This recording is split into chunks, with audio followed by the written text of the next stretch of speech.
Hello and welcome to another episode of North 100. I'm Serge. Joining me as always, I have Jer, Alex, and Liam. This episode is brought to you by you, as always, at the Patreon at patreon.com/LoadingReadyRun.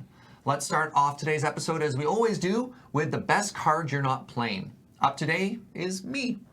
And I want to talk about a card that is near and dear to my heart. It's Humility. Humility is a wonderful 4-mana enchantment for 2 white. It says each creature loses all abilities and is a 1/1. Man, such a simple line of text that causes so many judge headaches. It's symmetrical. No, it's not. It's all creatures and all players equally. I think this card is great. And I think the decks that should be playing that currently aren't are control decks. Specifically decks that are hoping to win through planeswalkers or maybe a combo side game. Basically any deck that wants to get there with creatures, and sometimes even decks that want to get there with creatures. I was watching Nick Picard play a blue-white control deck. His win con primarily was Entreat the Angels, and he'd entreat and put a bunch of 1/1s into play, and then just disenchant Humility and kill them with Angels.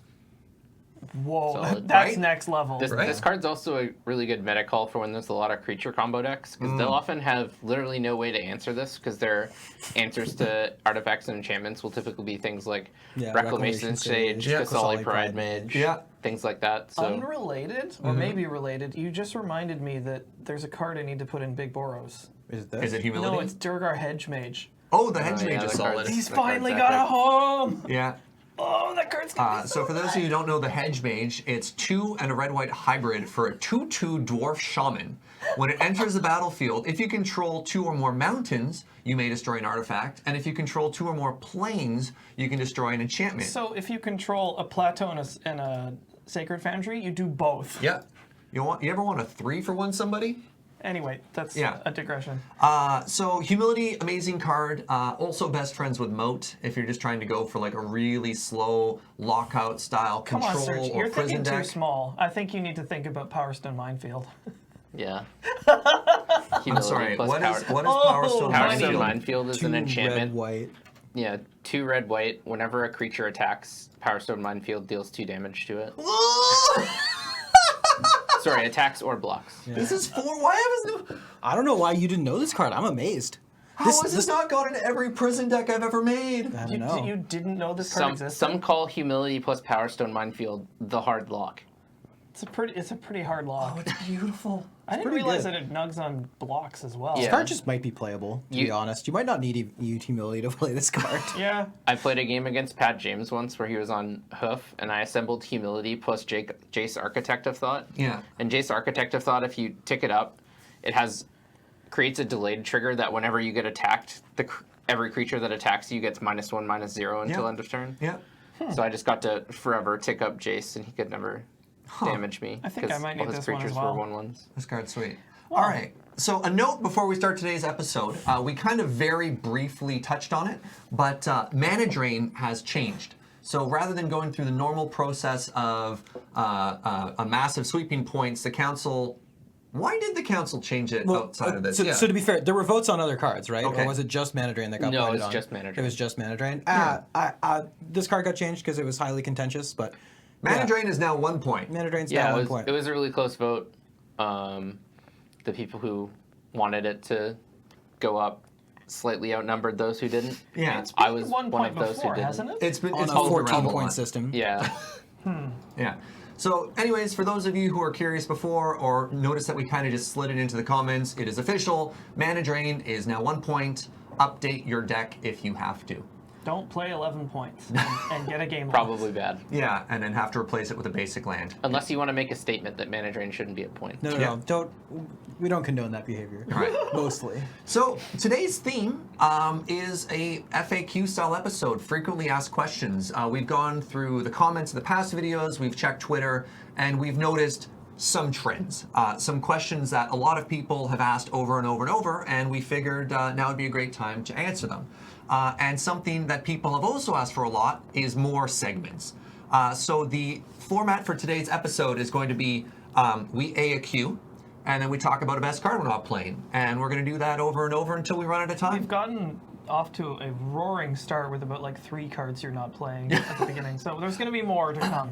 Yeah. So the first question that came up is, or this is kind of a combination of a bunch of different questions. Yeah, that's a good way too. These are not ordered in any way, but the first one we wanted to talk about is, I want to build a deck around blank. So you're like, hey, I think this card is super sweet. How do I make a deck around it? And something that sort of applies to that as well is like, I want to make a deck around this tribe. Can I make that work? Jared, you want to start us off on this topic? Yeah. So build around decks in Highlander traditionally don't work as well as they do in other formats. It's just harder to make it work due to the singleton large deck nature of the format. Like in Commander, you're very easily able to build around one legendary creature because you know you'll always have access to that without expending any resources. In a 4 of 60 format, you can build around a card or a theme much more easily because you have more tutors and just more of the card you want to get. So it's still doable, but just more difficult in general. So here's a question. If you were going to evaluate something as a build-around strategy, how would you do that? Yeah. You want to go? Yeah, what I will tend to do is, because I get insane ideas in my head. Yeah. Like, what could I build a deck around? Like this or that or the other thing. I will generally, like, throw every possible card that could potentially synergize with this theme in a pile, and then just sort of look at it, and then pare away all the bad stuff and just like concentrate it down as far as it'll go, and then be like, is this gonna work? Is this a deck? And a lot of times it'll be like, no, it won't. Well, this is like Zombieland or Vampirelander. We've been trying for so long. Those are really That's close, what I'm saying. though. It can be close. It can be close, but it's not. It might not be there yet. I think that Zombielander could work and Vampirelander could sort of work. I don't think they're going to be very good decks. So why would you say they don't work? So the tribes, like this is specifically talking about tribal decks, the tribes that work in Highlander are goblins and elves, because because there's been so many of those creature types printed that the top like 10% of them that make it into the Highlander deck are all of quite high quality. Every other tribe in Magic, there's just not as many. I'd argue that you could put humans and merfolk maybe in a slightly lower tier. They're getting close. They're getting close. And elves, I played 4-color humans and it's close, but that's maybe... You 3-1 with that, didn't you? I think so, maybe. But it actually, 4-color humans points out an interesting flaw, which is that what I found in my research, at least into Zombielander, is that like to really reach for the cards you want, you have to start adding colors, and then that makes the deck like kind of janky and leaning on a lot of very unstable platforms, and then it starts to sort of like lose the kind of cohesion that you want in the first place. It is sometimes just a matter of there not being enough cards that are good enough to like stick them all together and have them work. But yeah, with those two tribes like vampires and zombies, it's very close. Let me throw a question to Liam. So if you were going to build around a card, what are you looking for in terms of impact? If to evaluate if an idea is doable or not, buildable or not? Yeah, so there's sort of two things you have to ask yourself. One is, how important is this card to the strategy that I'm building? And the second one is like, does this card win me the game? What's its impact? Yeah, so I think you can go two different ways. If you're trying to build around a card, like for instance, Serge, I know the other day you were like, yeah, I really want to build with Perforos in my deck. Yeah. So this is like a good example, right? Perforos, really powerful when you draw it. Perforos is actually a card you probably could build around, because you could just build a tokens deck where if you never drew Perforos the entire night, it would be fine, right? You would still just be a sweet tokens deck. Comparatively, if you say wanted to build around like Astral Slide. That's something I've always wanted to do and never been able to pull off. So for those of you who aren't familiar, Astral Slide is a 3-mana enchantment in white. So it's 2 and a white, and it says whenever you cycle a card, I think you get to exile a creature, not even your own creature. Card. Pardon me? Whenever you cycle a card, you may exile target creature. Exile creature. And if you do, return it. So you get to flicker stuff over and over. So you get to do a lot of powerful effects. You can disrupt their combat and stuff like that. This is a card that you would have to build around, and I don't think has enough support. And I'll throw back to you as this is an example that wouldn't work. And the reason that Astral Slide struggles is the impact's not big enough. Like, getting this sort of like nice disruptive element is like fine, but if you're devoting your deck, like you're playing cards like Idyllic Tutor and Enlightened Tutor to try and find Astral Slide, you just should be finding more powerful things basically if you're casting those tutors, unfortunately. Like humility.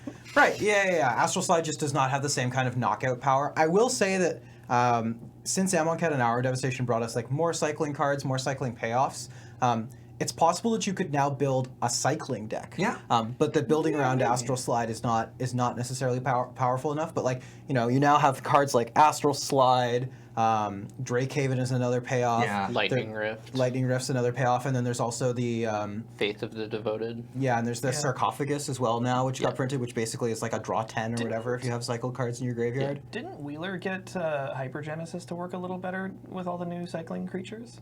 I don't know if that deck's like very real at all, but it got better, but it's still maybe not amazing. Playable. it still just has some like glaring weaknesses. In fact, maybe that's a great example. It's just like, you know, like Hypergenesis works. It's a 5-color deck that doesn't win very well. Yeah, well, and it's like that's a good example of where the deck building costs to building around a card are just too high, right? Like you have to play only cards that cost 3 or more, and sometimes when you successfully cascade into Hypergenesis, it's not even going to win you the game, right? Yeah. Sometimes you're going to have these dream scenarios where you put in like 2 like Urabrask plus Progenitus and you kill them, but that's not very common. Yeah, it turns out that like in our format, sometimes the most expensive decks are not actually that good. Hey, like that's getting kind of close to home here. Be careful. Yeah, I was trying to not throw you under the bus there, but yeah. But so like ultimately when it comes down to it, when you're trying to decide can I build around this card, you have to be able to tell yourself like, does this card win the game when it comes into play? If the answer to that question is yes, absolutely you can build around this card. Is the card not winning you the game when it comes into play, but just like a powerful enough role player with enough support that if you don't draw it, you're going to be fine? Yeah, you can play that card. But if it's a card that requires support and the support cards aren't good by themselves, then you can't play that deck. That's when it gets to the point where that card's no longer built around. Much more difficult. Yeah. Like, you're working so much harder to do so much less. I think we're getting kind of negative on this. Ultimately, in the spirit of the format, experiment, give it a try. Absolutely. And then like what we're saying here, check the density. Is there enough stuff to support it? If so, go for it. Give it a try. Like in Zombies and Vampires, it's close. Yeah, it's real close. And I think someday that deck will probably work. Oh, exactly. And it's also just like, it's a spectrum of like what work even means. Yeah, it's what's like, your local meta? Who are you playing against? Like I could probably throw that deck together and like win some games with it. Yeah, definitely. But yeah, like certainly give it a try. There's a bunch of ideas that like I'll throw together quickly, and I'll get like sometimes 20 or 30 cards in and be like, okay, yeah, this isn't going to work, and then I'll go to something else. But sometimes I'll just like get a heap. I think that's kind of how I came up with humans. I was just like, there's so many good humans that you would just play anyways. What if I put them all in a deck together and then added a couple of tribal support cards? And it turned out the deck was totally sweet. So, yeah. All right. Well, hopefully your dreams be dreams. Hopefully it answers your question. I'm choking on the water I drank, so pardon me. I'm going to throw to our first bonus, Best Card You're Not Playing. Up now we have Jer. Jer, what's your secret tech? My secret tech for this week is Blossoming Defense, another standard card to sort of stick with the theme of me bringing up the most played standard card in Highlander. You're playing this in Highlander? Yeah, I've been playing in a lot of aggro and mid-range decks. Recently, especially in the Victoria meta, people have started going away from sweepers and playing a lot of single target removal. And lots of times, Highlander players aren't conditioned to play around combat tricks. Yeah, no kidding. Well, because so few of them see play. Exactly.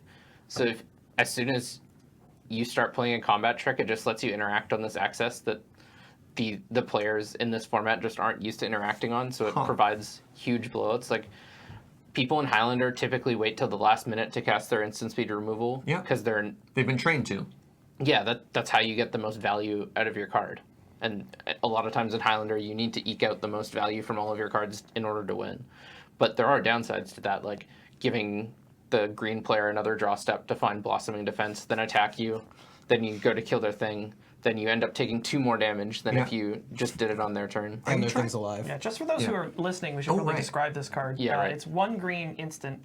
Target creature you control gets +2/+2 and gains hexproof until end of turn. So it changes both combat math and can be used to blank a removal spell. Yep. Are you trying to get any cute, like, double strike shenanigans out of this? Or are you just playing it purely to blank removal and mess up combat math? Yeah, I think if you're playing a double strike shell, you're playing a ton of combat tricks. Where I think this card sees the most value is in, like, mid-range and aggro decks when people expect no combat tricks or very few. Like Cool. I played it in bug mid-range just as a way to blank, a really cheap way to blank a removal spell. Oh, I actually man. put it in over Spell Pierce. Huh. Because I thought Wonder. they'd be doing similar things, and this card was insane for me Maybe every time I should drew try it. playing this in like Black Mold alongside Vines of Astwood or something like that. Yeah, I actually think this card's better than Vines of Astwood. I agree. It only takes 1 green instead Yeah. of 2. Well, yeah, like Vines in the case where you have infinite mana is obviously better, just like it has Sure. a stronger effect. But yeah, this card I think is more versatile, and also it's like way easier to not telegraph. Like if you're constantly leaving up double green in all your attacks, or like you're passing with double green up all the time, like an astute player is eventually going to sniff out, hey, maybe something's up. But if like you can really easily conspicuously pass with a fetch land in play, or like a forest untapped, or a taiga untapped, and people are just going to totally ignore the fact that you might be representing some kind of trick. Yeah. All right, let's move on to our next question, which is, what is the weirdest deck you've ever played? And I wanna start this off.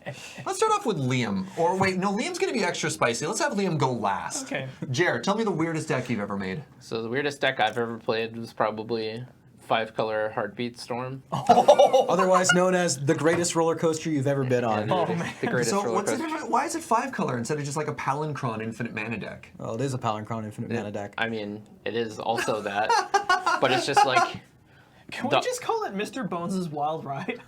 it's like so all in on The nickname's part is later. getting a mana flare into play, Yeah. and then just casting a bunch of time twisters and then tendrilsing. So it's a mana flare effect, just for the Yeah, people. so it's an effect that doubles mana, usually both players. You also play Mirari's Wake, which only doubles yours, but it's an enchantment that says whenever you tap a land, it adds double that mana. And stuff. Cool. Yeah, and It's a roller just- coaster. yeah, it's a deck that plays like Farseeks, draw 7s, mana flares. It plays Mind Twist just for like the blowouts. Just to get him. Yeah. Now, why is this the weirdest deck you've ever made? Why isn't that just like Just a perfectly normal Jared deck? just because it does so many things that sort of try to break Magic, like it in order to win, you need to draw like 21 cards in a turn, have lands tapping for double, and have your opponent doing nothing with double mana. So you need to have a way to interact with your opponent and break like 2 fundamental rules of Magic. Sick. All right, the weirdest deck I've ever made. It was way back in the day when I was playing a lot of Enchantress, and I was trying to find new and exciting ways to make Enchantress better because it was good, but it wasn't like very, very good. And I encountered this card called Oath of Druids, which is a 2-mana enchantment. That Not very widely played. if your Totally opponent has a creature, you reveal cards until you reveal a creature in your deck. And I was like, okay, I'm in this Enchantress deck. I'm going to also play Oath of Druids because I don't want to have any creatures. And I'm going to cut all of my Enchantresses. So it was Enchantress with no Enchantress. Okay. Okay. And I'm going to have Emrakul on the deck. But wait, I had this sick idea where, you know a card you always want to have in Enchantress? What's that? Is Replenish. So Replenish is a 4-mana sorcery in white. So it's 3 and a white. Then you return all enchantments from your graveyard to the battlefield. So I was like, the other card I'm going to have is Eternal Witness. So the 2 creatures in my deck were Emrakul and Eternal Witness, and the dream was Oath of Druids, either into Emrakul, in which case I'm like, great, I can't lose, or Eternal Witness, hoping that I've put most of my enchantments into my graveyard and I can return Replenish to my deck, and then I cast Replenish and I get all of my enchantments. Because Oath mills you. Because what Yeah. could possibly go wrong? I mean, this just sounds like one of those Frank Carson, what if every enchantment entered the battlefield at the same time articles just Right. waiting to happen, right? Right. Like, just like, you're going to have 11 things think you- checking each other. Yeah. Yeah, And- I think you have the judge quit for the day. I was the judge. It was perfect. I went through I'll allow it. yeah, I went through a phase when I was just like judge.deck. Yeah. And I was like, what could possibly go wrong? Wizards Tower. So anyways, the Best deck was question. terrible. Yeah. Moving on. Speaking of enchantments, Yeah. Enduring Renewal combo, Oh yeah. aka Fruity Pebbles deck. All right, before we even go to that, Enduring, is that the 7-mana? What's Enduring? No, that's Renewal? Enduring Enduring Ideal. 2 white. Okay, sorry. So Okay, tell me about 2 this white card. white enchantment. Play with your hand revealed. If you would draw a card, reveal the top card of your library instead. If it's a creature card, put it into your graveyard. Otherwise, draw a card. Whenever a creature is put into your graveyard from play, return it to your hand.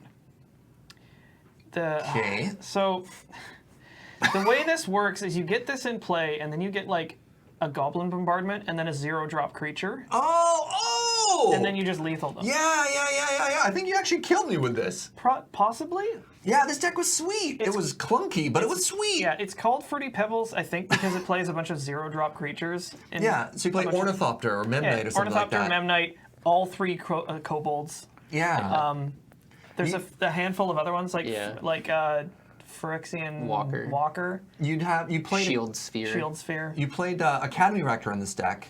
Yeah. Because you could sack it to your Goblin Bombardment to put this into play to finish the combo. And I think this deck also had, what was it called? I think it played like Zilliport Cutthroat and Blood Artist. Yeah, and then had other sack outlets. Yeah. No, dude, this was sweet. I remember this. So yeah, it was fragile. It but was it was super a neat cool. idea. Like it's one of those ones where it's like if you get to go off with this, it's nuts. But it's pretty.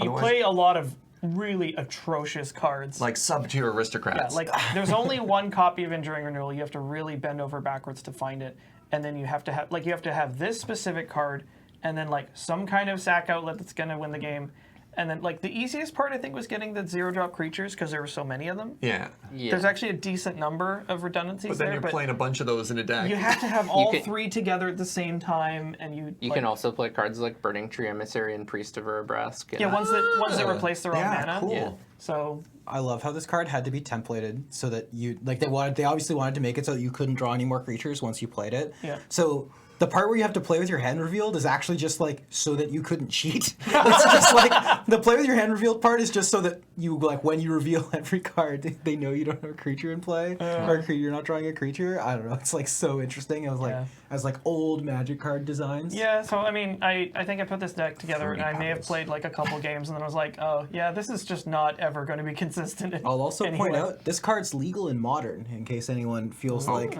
going deep.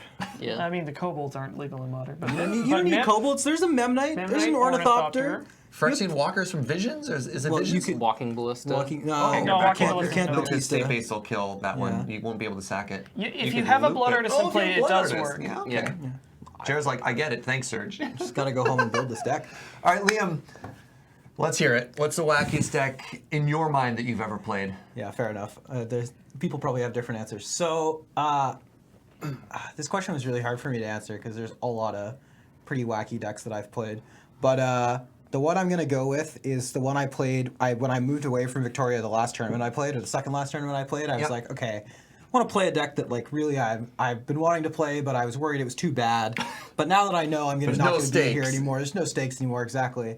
So I really like infect creatures, and I also really like green creature decks with like with like tutors and like I like casting Natural Order.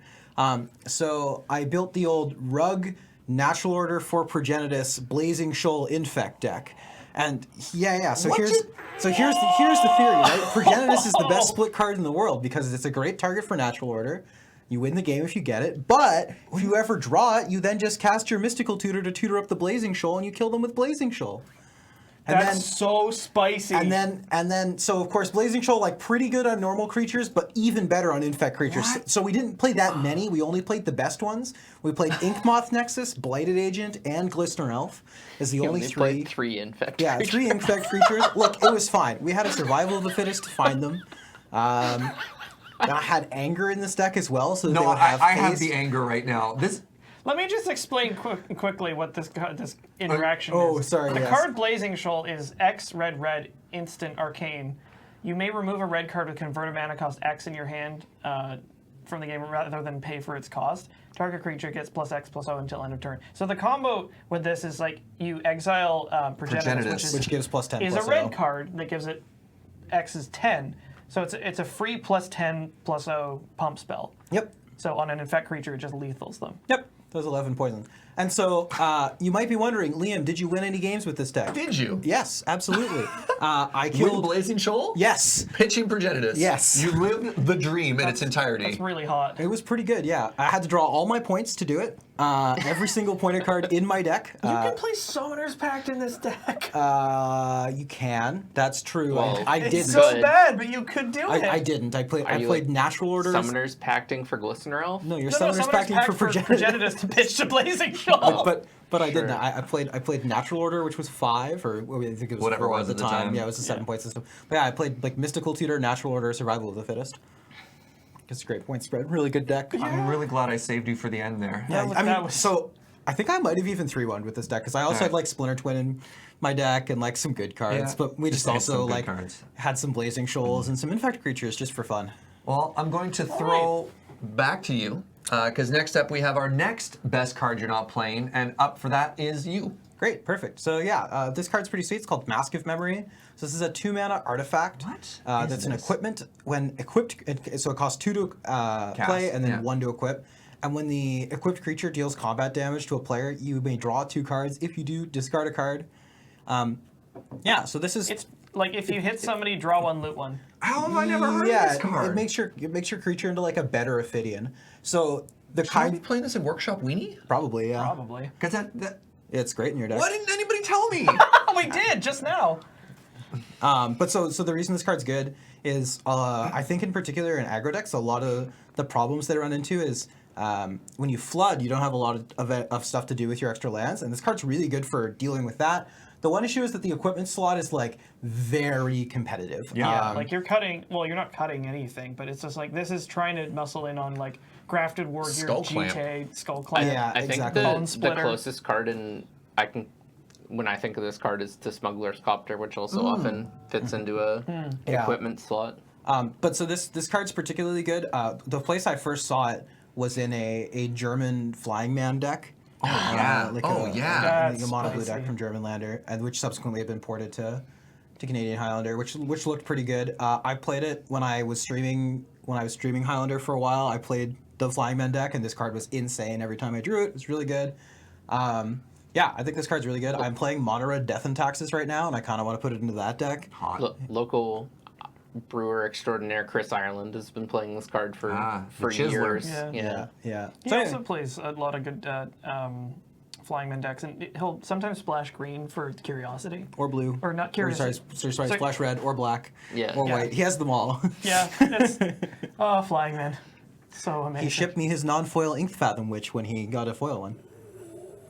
All right, let's move on to our next question. This is one that's come up a lot, which is how do I convert my Commander deck into a Highlander deck? And I think one of the first things we have to talk about is the fact that these are 2 very different formats.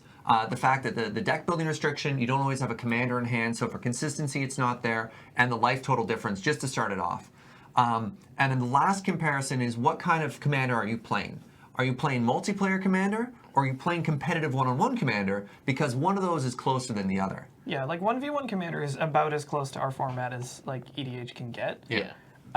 Whereas most of the strategies that would revolve around a multiplayer 40 life format are just not going to work in our format because it's so much faster. You don't have nearly as much time to like dirtle and put together whatever you feel like. So, I mean, the place you're going to start is like your top end is going to get like chopped off. Bring it down. Unless you have a way to cheat stuff into play, like anything above CMC 6. Unless you're a Reanimator or a cheat deck or ramp deck. Or something. Like you're not going to be able to make 7 land drops and then cast a giant moron. Yeah, you need to be planning to survive before you can do that. Or cheating into play, as you mentioned. Yeah. So constructive things. You've got this EDH deck. You're committed. You're going to move it on. You've been playing competitive 1v1. What's the first thing you're going to do? I'm going to look to put a lot more cheap interaction in my deck. Stuff that's going to help consistency. So none of us profess to be experts on the Commander format, by the way. So if we talk about cards that are just in every Commander deck as though they're not, we're sorry. But we're just trying to give the best advice we can. So for instance, like if your Commander deck is blue and you're not running Ponder, Preordain, Brainstorm because maybe you don't need to. You have much bigger card draw. You have bigger card draw effects. Those are the kind of cards you definitely want to get into your deck. One thing that you can look at right away is if you have a bunch of cards that you maybe wanted to play but couldn't because of color identity. Yeah. So multicolored cards. Yeah, multicolored cards that you couldn't do because it breaks the color identity rule. Look at some of those cards that maybe get in. And the most important part is you can't be dependent on your commander anymore. So make sure if you have cards that are in there that are really not very good without the commander, those can be early ones to get out. Yeah. And you want to just get more general synergy cards in, more general powerful power cards in. We're not just talking about things like the lands that tap for whatever your commander's color identity is, like stuff that where if your strategy is based around like a commander existing, curiosity or something something like that. Like you won't have reliable access to your commander, so you can't really plan around that. Yeah, you usually need to add a lot more redundancy if your deck is built around your commander. You need to either look at redundant pieces, like a common one I've seen is like Earl the Miststalker, and you try to just like stack enchantments on. Yeah, or Geist of St. Traft is a similar idea. Geist of St. Traft, yeah, or Zur the Enchanter. So one thing you can do is build a like hexproof style deck, or just put in more creatures that are good to stockpile and enchantments onto, like maybe build a double strike deck or like something you end up like as that. like a Bogles deck. Yeah, you just need some way to replace the redundancy of always having your commander into having a bunch of commander-like cards in your deck. So Joe can say step one is watch our you want to build your first Highlander deck episode. Yeah. So just for general tips on like your curve, it might be worth saying, figure out what your points are going to be. Because a lot of commander decks have like 20 of them. Yeah. This is a format where you can't just auto-include Sol Ring in every list, because Sol Ring is one of the pointed cards. So take a look at the point list, take a look at the cards that you feel have a big impact in your deck, and pick which ones they are and sort of zone in on that strategy. And while theme is important, not every theme is going to be transferable from a commander deck over. They're just not as competitive 1v1. You won't have as much time. So try and figure out, is your theme going to work in a faster clock if the other person, all their attention is just focused on getting you down as quickly as possible? Yeah, your cards with win the game printed on them tribal deck might not be quite as effective in this format, unfortunately. And there's also like provisions that you make for cards that are good in multiplayer that are not good in our format, and vice versa. Like this is a format where spot removal's really good. It is right now, Yeah, you get to play Lightning Bolt and like Arc Trail and what's it, Arc Lightning? No. Yeah, Arc Trail and Fork Bolt. Bolt. These are all insane cards in our format. Or Flame Shot. Yeah. But those cards probably unplayable in EDH because well, maybe. Who knows? Well, I don't know. We're not experts. But those are good cards to get in. Yeah. One other piece of advice I would have is I know when people are playing their EDH decks, they often have a lot of pet cards in them because they like pet cards. And what I would say is don't cut all the pet cards. Actually, you can absolutely keep some of them in. It's not a problem. You might have to cut some. Who knows? Especially if they're expensive. Like we said, the curve's going to have to come down. But like, please do not feel as though like this is a format where you must play the best cards possible at all times, and there's no room for any kind of personality. Like, absolutely play pet cards, play stuff you like, but maybe just be a little bit more attentive and critical of how many you're playing and where they fit on the curve. Yeah. I think that's pretty solid on that one. Any last comments on that one? All right, let's go to our next best card you're not playing. I'll come up with a better intro for the next one. Hey, Alex. Tell me your spicy secrets. It's your boy Flesh Carver. I don't know this. This is actually a perfect segue because this card is from Commander. Oh, cool! Like every once in a while, we get we get a lot of cards from Commander. If I may just say, like, I personally don't care for Commander as a format. However, the cards that they print in the sets for Commander, a lot of them are really, really cool additions to our arsenal. So, in that sense, I'm into it. So Flesh Carver is 2 and a black for a 2/2 human wizard. So right away, there's 2 relevant creature types. Yeah. Which is maybe good. It has Intimidate, which everyone always forgets. True. The number of times I've cracked in with this guy and they're like, block, and I'm like, you can't. Cannot. Yeah, it can only be blocked by artifact or black creatures. Yeah. It has an ability, 1 and a black, sacrifice another creature, put 2 +1/+1 counters on Flesh Carver. So you can use this for combat tricks or to just like bust stuff. I like playing this guy in Aristocrats. Because his last ability is maybe the best of all. When Flesh Carver dies, put an XX black horror creature token onto the battlefield, where X is Flesh Carver's power. Oh, now, cool. His power, affected by anything, Ooh. So if he's Go on. if he's wearing a grafted war gear and you kill him, you get a 5/5. I didn't put this guy in human tribal, but I probably could. Wow. If he's anthemed or just wearing any equipment or anything. Or if you activate his ability. The replacement, and the tokens as well. The token that it creates is going to be that big. So perhaps if you cast Berserk on this creature, sack a creature, make an attack, they can't block it, you Berserk them. They take hit 8. They hit hits for like 8 and then you have an 8/8. Hit them for a million, making it, so... Okay, that's spicy. That's really man. spicy. So you're playing this in Aristocrats. Would you play this in mid-range, I would play aggro? this What in else do you aggro. put this Like, in? Yeah? I Those think in he's- the old Black Mold deck. Yeah, I think he's good in aggro. I think he's good in Aristocrats. Like, the evasion is huge, because Cool. sometimes if they're like a 1 or a 2 color deck and they don't have a way to block this guy, you just pile everyone on board this guy. And then if they kill it, you get a replacement. Yeah. Also, being able to sacrifice creatures for value is comes up more than you think. Being able to blank an opposing GT or Batterskull or something, or That's actually like huge, just getting in. especially as a more aggressive deck. It's also nice that it's instant speed, not sorcery speed, Yep. which is a lot of these have the... And you don't have to tap for it either. But I want to restate that.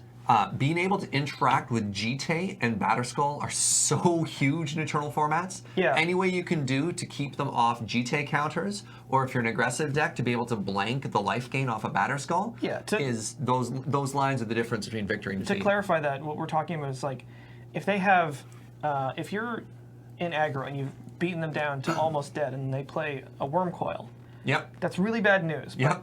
Sacrifice of X can help, because you crack in with the team, they block one guy, and you sack him. Batterskull does or Whatever, Worm their Coil lifelink doesn't creature. deal damage, doesn't gain life. Yeah. And it's the same if that creature's carrying a GT, it doesn't get counters. Yeah. So that's enormous. And you can do the same on defense. You can block and then sacrifice before damage, so they don't get protect your life total. don't get counters, protect your life total. Yeah, it's they don't gain very life. important.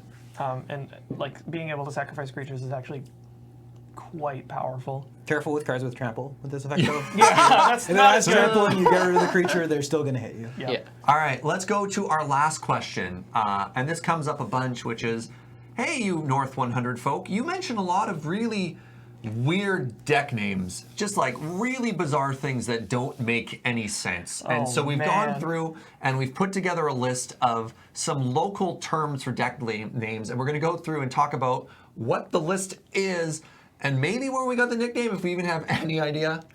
Yeah. So the first one up is Sorensen. It is an archetype we've talked about in Tempo, and we've talked about a lot, and is also a player. Yeah, it's just blue-green Tempo, and it's named after Robin Sorensen. Cool. It's is The a person local who player. invented the deck. Yeah. Also the Mulligan rule. Yeah. It is the Sorensen Mulligan rule, because he came up with that Yeah, as the well. 766554433. Yeah. All right.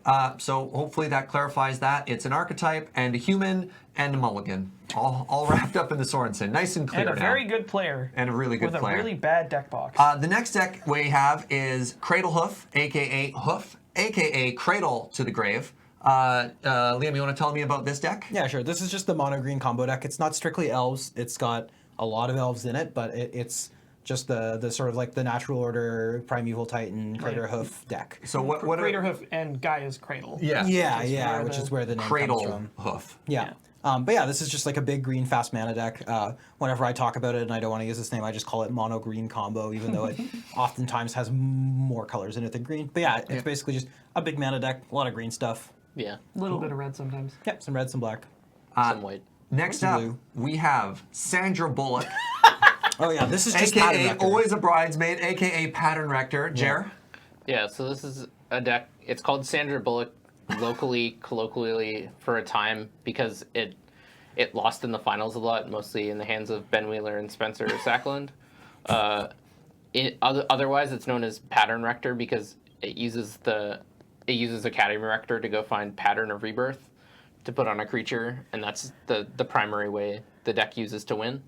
So, Pattern Rector, a much more more accurate name, but it's a it's a Malera Protean. Pod. it's an Abzan Protean Hulk combo deck. Yeah. All right. Next up, we have Pat Pod. Alex, tell me about the Pat Pod. Pat Produsco. Yeah. Man, I lost to this on Monday. That deck is Wow, it's so hard. Okay, have you ever wrathed somebody and had their board get better? What? 4-color Pat Pod is like, I don't know. So what are the 4 colors? Sorry. Okay, so it's 4-color, it's 4-color, no black. Yeah. This is it's a deck that revolves largely around like Kiki-Jiki, Pestermite style effects. Yeah. But it has access to a lot of redundant creatures. So it plays stuff like Karmic Guide and Revelark That's and what the Body white is Double for. and stuff Yeah. like that. And you will get into situations with this deck where, like, I've played against this deck and I had like 3 removal spells in hand, and I was like, I'm still gonna lose. I cannot get rid of this board because it just brings everything back. Anyway, it's named Pat Pod because a local player, Pat Berdusco, has sort of pioneered this deck and like honed it to a razor sharp edge, and it's just really quite a scary tier 1 deck. One of my favorite inclusions of the Pat Pod is 5-color Venser. Venser, no? What? Venser? 4 colors? 5-color, what's the artifact, Planeswalker? Finds in it, 5-color. Oh, Tezzeret. Tezzeret. That one's yeah. not in the deck So anymore. he'll play Tezzeret the Seeker, which is a 5-mana Planeswalker for 3 blue, just a tutor for Birthing Pod. It's a 5-color tutor that if it resolves, you put Pod directly into play. And I 5 love mana, it. not 5 color. 5 mana. 5 mana. Oh, Do you know pardon this me. deck is playing That's why we were Saheeli? looking at you funny. You were saying 5 color, and we were No, like, like No. five mana Planeswalker Yeah. named Tezzeret the Seeker. Yeah. Pardon me. I didn't realize this deck is playing Saheeli right now yeah. because it plays Some versions do. Yeah. well, Felidar Guardian. Yeah, it plays Felidar Guardian, Oh, which right. combos with Kiki-Jiki. Yeah. Yeah, Pat was not in actually on the Saheeli Felidar Guardian for a long time, Really? and now he likes Felidar Guardian. I'm still not sure he's playing Saheeli. I don't think so. It's interesting. I think it also is called Pat Pod. I'm not sure he's the first one who started playing it, but he also played it for like a year He's straight. played it Yeah. a lot. Yeah, so. he played it. He knows all the insane lines. Yeah, easily the best pilot of it for now ever. Yeah. Maybe someone else will get better at it, but Pod and Highlander is a really cool deck, and you can do some neat stuff with The it. Birthing Pod is an insane deck. Like you can, well, I think most famously you can pod any. Is it 2-drop into a win? So like a 1-drop and a 2-drop. A 2-drop. yeah, 2-drop you can pot into a win. You can also pot a 3-drop into a win. Yeah, if you have enough mana. Like we're And talking life. You need life too. you need life points, but we're talking about like any 2-drop creature, Birthing Pod, and enough mana. Yeah, you you can go- just Yeah, kill your you need opponent. 4 mana, 8 life. 2-drop Deceiver Exarch on tap pod. Sack Deceiver Exarch, get Felidar Guardian. Untap pod, sack Felidar Guardian, get Karmic Guide, get Felidar Guardian back, untap pod, sack Felidar Guardian, get Kiki-Jiki. Kiki-Jiki copies Karmic Guide, gets Felidar Guardian back. Flickers Kiki-Jiki. then make infinite Kiki-Jiki, copies. Cat. Yeah, you can Like- make cats. All right, our next deck up, and in order it should be Liam, but instead I'm going to cut back to our boy Alex here because it's Black Mold, a deck you made. Yeah, this was the sincerest form of flattery you can get when you build a deck is when people start aping it, Yep. and you see other people like taking your list in different directions. So what's your baby? What is It's Black Mold? it's Golgari aggro. Cool. Because I was inspired by Nelson Salahub's work with Mono Black aggro. Yep. I really like that deck, and I tried adding green to it because it shores up some of Mono Black's inherent weaknesses and gives you access to like better creatures. Because black does not actually have very good creatures, but green does. And so if you collide the two, you get All the disruption. you get lots of disruption. You get lots of very strong creatures. You get lots of very stubborn creatures. Cool. and- Oh yeah, the regrowth, the And a redundancy. shocking number of haste creatures. Cool. Like The juice. Yeah, the juice and Baby juice. and the Etherborn thing. And Yeah. just- Yahenni. Yeah, Yaheni's Yahenni, real Lots good. of stuff. I'm probably gonna have to rebuild that deck. But yeah, it's called Black Mold because it's green black and it's gross. Mildewy. It's mildewy. Alex's cards kind of stink. It's actually not a very flattering nickname. Next up is a deck I'll talk about because I made it. It's called Workshop Weenie. So a lot of people are familiar with White Weenie, which is the idea of a bunch of very cheap white cards, normally pikers, so 2 ones for 1, and then you play them out and then you play an Anthem and you just kind of go wide and try and get them. I was just like, I really wanted to make Affinity a thing in Highlander, and there aren't I mean, in Modern and Legacy, you can play 4 of Memnite, 4 of Ornithopter. You get that sort of depth. You don't have enough cheap ones that way. So I'm like, what can I do to get that same effect of dumping your hand really quickly? And then I discovered there's a little card called Mishra's Workshop. Yes, A little card. little known card, Mishra's Workshop. Yeah, and so it's basically trying to be the spirit of all those decks. It's a go wide list, it's an affinity list in that it's trying to dump its hand as quickly as possible, and it accelerates really quickly because there's a number of effects that let you produce a lot of colorless mana very quickly. So Ancient Tomb, City of Traders, Workshop, Sol Ring, Mana Crypt, Tolarian Academy. Tolarian Academy. There's these effects that just dump out a ton of mana if you can dump your hand and refill your hand. With the printing of Kaladesh, the deck got kind of real.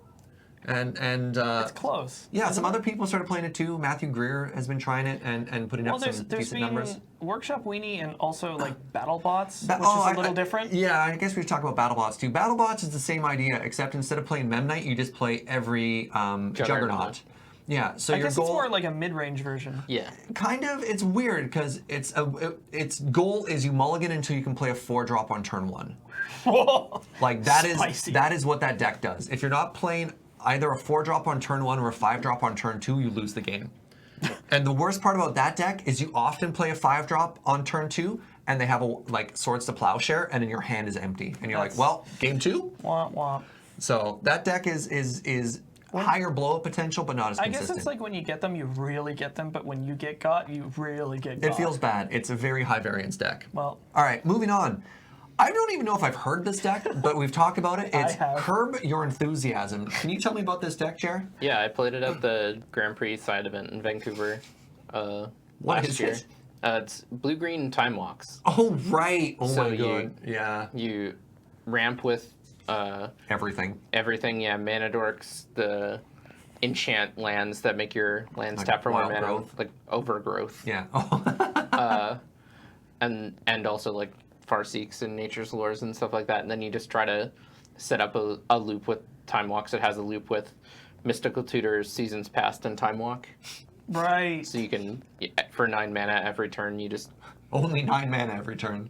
Yeah, Very but you, doable. Yeah. in that deck you get I mean, I you feel get there like- can get there on turn 5 pretty reliably. In Highlander, if you have 9 mana, you should be able to win the game somehow. I've been in that situation in Academy a lot of times. You're like, I've drawn 20 cards, I have infinite mana, and I still can't win. QQ. Yeah. I guess the nice thing with the ramp deck in those colors is you can play all the 5 to 7 mana Time Walks as well. Yeah, you play all the Time Walks. You play Many. the 3/5 mana ones. You play Walk the Aeons. You play Part the Water Veil. You play Temporal Mastery. Play Time Stretch. You can. It's probably not correct, but I've done it. All right. The next deck up we have, I'm going to get Liam to explain this one. It's Seinfeld, also known as a deck about nothing. Yeah, so Seinfeld's mono blue control deck that plays as few win conditions as conceivably possible, and fills the rest of the deck with counter spells and like 1 or 2 bounce spells because heck they might get something in This play is at the some like point. reason I hate blue Deck? Why would you not play win cons?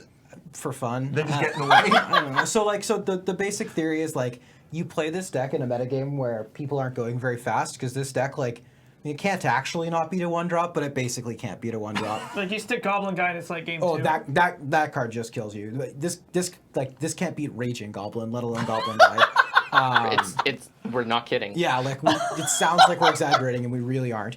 But basically, if you play in a metagame with a lot of control and combo decks, this deck is insane because when your combo opponent goes I wonder if he has it this turn, the answer is always yes. Yes, I always have a counter spell in hand. And against control, they have sub 20 win conditions most of the time. And we've talked about the Sadistic Sacrament test before. Well, this deck casts Sadistic Sacrament by never letting a spell resolve, right? You just never let their win condition I'm going resolve to and they counter die. your 35 best spells. Can you win after that? Well, you don't even have to counter 35. You counter 15 and you win. So Jared and Prepare I... to die to Jace Ultimate. Well, Jace sometimes gets cut. That's too much of a thing. What? Yeah. It's true. Sounds like a win con there, Alex. We're It talking does. Snapcaster Mage, Torrential gonna Gear say, Hulk how is does this deck win? Fairy Conclave, Torrential Mishra's Gear Hulk. Factory. Oh my goodness. Is it mono blue? Yeah. Wow. You play Vidalcan Shackles Oh, yeah. sometimes you can as a beat Dominate concession. with their own creature. Dominate. Dominate's really good in this Treachery? deck.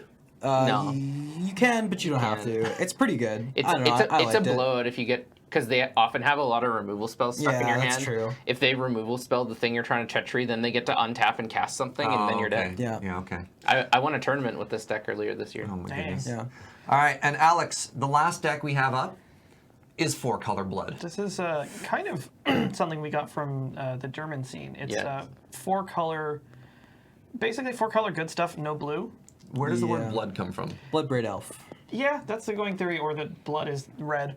Because it's basically like a Doran, like mid-range deck splashing red. Then why is Royal Blood 4-color, no red? It has neither red nor Bloodbraid Elf. What? I've never even heard of that deck. That's another Eurolander. Yeah, deck that we've Royal sort of Blood? This deck, this deck is basically a heap of the best cards ever printed. The basic format of it is it plays a bunch of mana dorks into some insane 3 or 4 drop like multicolor threat. That has haste. Either has haste or like it wants to slam like Anafenza and like Bloodbraid Elf and like Saskia the Unyielding is Saskia the this is the best Saskia the Unyielding deck. Planeswalkers. Stuff like that. If you go scour the internet, you can find on the Geek Fortress YouTube channel a video of myself and Evan Pepper, who's a local player, playing at that tournament in the 3-0 bracket. And we're joking, he's playing 4-color blood and I'm playing 4-color Scapeshift. And he's shuffling his deck and he presents it to me to cut. And I'm like, oh, I'm definitely just going to like cut you to Saskia here and you're going to kill me. And I cut his deck and then he draws his card and reveals it as Saskia and kills me. Holy cow. That's nuts. It was pretty funny. Yeah, the deck's good. I mean, Do you like value? It's just value. It's like an aggressive value deck basically. Like you end the game quite quickly. Your cards are all really good. Like you're not going to top deck bad cards. Yeah, you have access to just like everything that's good. And the only real drawback is that you're in 4 colors. But you play dorks, so you're not even that harsh on Blood Moon or Back to Basics. That card's pretty harsh. It's probably still pretty backbreaking, but you it's do a good have deck. It's outs fun. to it. All right, well, that's the end of our Highlander deck name section. If you find any that we've talked about that we may have missed, let us know in the comments, and we'll put together another Q&A episode on that. Let's do our last best card you're not playing segment, because we said we'd end every A with a Q and a segment. And the last one is me, again. And the card I want to talk about is a card near and dear to my heart, the Phyrexian Totem. Oh, boy. So Phyrexian Totem is a 3-mana artifact. Tap, add black to your mana pool, and for 2 and a black, it becomes a 5/5 black horror artifact with trample until end of turn, with a very minor downside. Just a little one. Which is, if it's dealt any damage while being a creature, you have to sacrifice that many permanents. So I love this card as a win con in prison decks, or in like a black-based control deck, because there often ends up a time in a game where if you've done your job well as a prison deck or in a control deck where both players are in top deck mode, and you're like, man, I really wish I had a way to kill somebody. And traditionally you do that at that point with like a Mishra's Factory, but why hit them with a 2/2 when you can hit them with a 5/5? Well, like this is a 4-turn clock. Like if you have an empty board and can guarantee they don't have burn, this is a 4-turn clock. Yeah, and if you just need ramp, you don't play it against the red deck.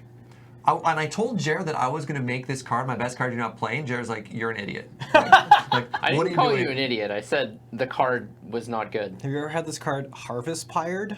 Whoa, no! What is Harvest Fire? No. It's 1 in a red for instant that says, as an additional cost to cast this, exile a bunch of cards from your graveyard. It deals damage equal to the number of cards exiled to target creature. Yeah, but who's playing this card? How bad was it? Also, Stefan Januszewski. Yeah. I haven't gotten to do it yet, but I mean, I'm looking forward to the chance. I have done this to I have done this to a Jackal Pup. I did 11 a burn player once. Okay, Serge. Yo. This gives me a great in. I know we already did this segment, but there was one other weirdest deck I've ever played. Okay. Stuffy Doll? Yeah. Stuffy Doll deck? It was Stuffy Doll, Spite Mare, Boros Reckoner. Yeah. It got even danker. I played like Hornet Nest. I tried to make a Stuffy Doll deck once that had what was that? 13 mana sorcery, deal 13 damage. Blasphemous Act. Deal 13 damage. Even Meteor. It's 8 red. It's not good. Card's bona fide playable. Yeah. All right, Harvest It's Fire. just good. Blasphemous Act, just good. It's not the worst. Remind me, have you guys ever heard of the enchantment Repercussion? Yes. It's like a 3-mana red enchantment. I think it has a similar effect. Can you bring it up, Wonderful Tech Human? Repercussion, 1 red. Whenever a creature is dealt damage, it deals that much damage to its controller. Huh. Yes. Louise. I've wanted to make a deck around this with Pyroclasm effects too. It's kind of cool. Ow. Yeah. That's harsh. Yeah. But so Phyrexian Totem. Phyrexian Totem, bringing it way back. Phyrexian Totem is awesome. You should play it. And if you're not playing it or you think it's a bad card, I think you're wrong. And I think you're right. So let's go into our closing bits. And let's go with our normal closing section, Powerful Magic. And up to date, we have Liam. I'm excited to hear your story. Yeah, so this is actually quite a recent story for me. There was a Highlander for Staples tournament event a couple weekends ago, and in the second round, I was playing. I played this sort of like interesting. Well, I thought it was interesting. Grixis mid-range deck. I was basically like an all-in Splinter Twin deck. Okay. I had some other win conditions, but I was like really looking to win with Splinter Twin like quite a lot. I had Twin Flame Dualcaster Mage in my deck as well. Nice. Was this when you lost the bet and you had to play it? No, that was a different time. I played Abzan Pod Splashing Red for Twin Flame Dualcaster Mage that time, and I lost in the finals playing that deck actually. All right. But yeah, so this deck was a Grixis mid-range deck, and I was playing against James Stevenson on Green-Black Eldrazi. James Stevenson, GP top 8 competitor. Top 4. Yeah, he top 4 GP Portland playing standard. So congratulations to him. So we're playing, and I'd lost game 1, then won game 2 off the back of a Mana Crypt flip, which was pretty sick. And then in game 3, his start had been quite good. He had made a fast Merit Lage from Dark Depths, but I had an Into the Royal to bounce it, which basically kind of feels good. Kind of like flattened his plan. And then I had like hand attacked him, saw that his hand was Sakura Tribuilder Mana Crypt. I'd left him the Mana Crypt because I knew I might need it as a win condition. And then I had stuck a Jace the Mind Sculptor, and I was upticking. Because I knew he didn't have any gas, so I was just trying to keep him off of, like, he had like a lot of mana, so I just had to keep him off of relevant gas. And so this goes on, my Jace is at like 10 or 11, it's quite high. And finally, I uptick and I see Mind Twist. And my hand has one counterspell in it. And so I'm thinking, I don't really want to give him this Mind Twist because I have other cards in my hand that might also be good, right? I have like a creature that I can use. I have like a Vile Smasher in my hand, I think, and I might have had a discard spell as well. And I basically didn't want to let him have Mind Twist. In retrospect, it's probably wrong. I was probably just supposed to let him have Mind Twist because I was just going to uptick again the next turn, and I think I was going to ultimate the turn after. Oh, no. But I bought him the Mind Twist. Then he draws first turn, and he draws Eye of Ugin, which is really good because he has a literal gazillion mana, and so I have to stop upticking. And then he uses Eye of Ugin to go get Emrakul the Promised End. Is that one uncounterable? It's not uncounterable, but it has a cast trigger which makes him take my next turn. And then after that, I get a turn. Yeah, exactly. It's not quite Mindslaver because then I get a turn afterwards. Sure. But he gets to take a turn before I get to take a turn. So he tutors that up, casts it. The only counterspell I have left in my hand is not especially good in this situation, but I have to cast it anyway. I have Remand in hand. So I have to Remand this Emrakul to either hope to draw either a counterspell, like I have other counterspells in my deck, so I can hope to draw one of those counterspells, but I have to do it because I have to keep this 13/13 off the board. Sure. Because I have creatures in play. I actually have a bunch of win conditions in play at this point. When I realized I had to pivot, I had started trying to get some damage in play. You know, I had a Wandering Funeral that was cracking in. I had a Vile Smasher that was dealing some damage, this kind of stuff. So James, Emrakul the Promised ends me. I remand it. He takes my turn, and he kills my Wandering Funeral, all my creatures. He like brainstorms with my Jace, puts all my good cards back, makes me cast a removal spell on my own thing. I have City of Brass in play, which I'm like sort of slowly dying to as well because he's just tapping it for mana. Purple. Right, yeah. So that I untap, I draw a card. I can't really do anything, so I just have to like brainstorm and hide some stuff. And then he gets to Emrakul the Promised End me again. You do get to cast Platinum Imperium. Sorry, on this yes, turn. that is true. That is relevant. This is very relevant. It's not. You didn't do complete nothing with your turn. No. I didn't cast Plats that turn. I thought you did. No. All right. All right. Wait, it's relevant to the story that I did. Sure.